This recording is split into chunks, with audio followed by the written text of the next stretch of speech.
Okay, that's the hands of my son. He's making his own dumpling. So I teach him how to make the dumpling wrapper, how to wrap the dumpling.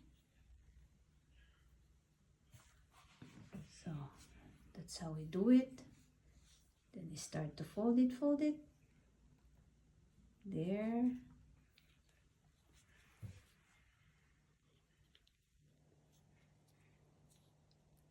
It's like a folding paper. Ang galing ni Sandy ah.